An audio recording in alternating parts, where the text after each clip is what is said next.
Does the principle of double effect justify any use of nuclear weapons? Let's consider a challenging question. Does the principle of double effect justify any use of nuclear weapons?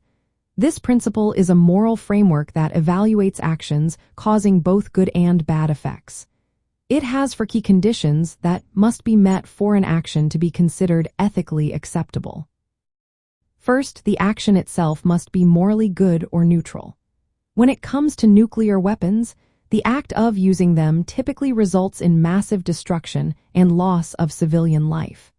Many argue that this destruction is inherently wrong, which raises doubts about whether the first condition is satisfied. Next, the bad effect must not be intended but only foreseen. In the context of nuclear warfare, the destruction and civilian casualties often serve as direct means to achieve military objectives. This complicates the second condition, as the bad effects are not merely side effects but integral to the action. The third condition states that the intention behind the action must be to achieve the good effect only, with the bad effects being unintended. Critics argue that in nuclear strikes, the harm to civilians is not just an unintended consequence but an anticipated one. This challenges the validity of the intention criterion. Finally, there must be a proportionate reason to allow the bad effects.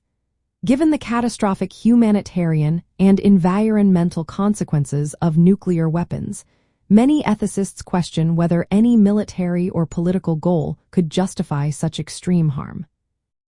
When we look at moral relativism and pluralism, opinions on the use of nuclear weapons can vary based on cultural or situational contexts. However, moral universalism suggests that some ethical principles apply to everyone.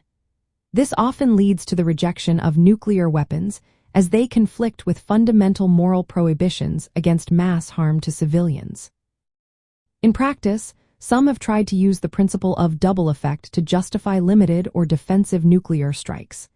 They argue that the intended good, like deterrence or ending conflict, outweighs the unintended harm. However, this justification is highly contested. Many ethicists warn that the principle can be misused to rationalize civilian casualties as mere side effects, ignoring the moral weight of causing harm.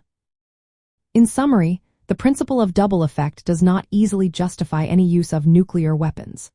The severe harm caused by these weapons challenges the core conditions of the principle, particularly regarding intention, means, and proportionality.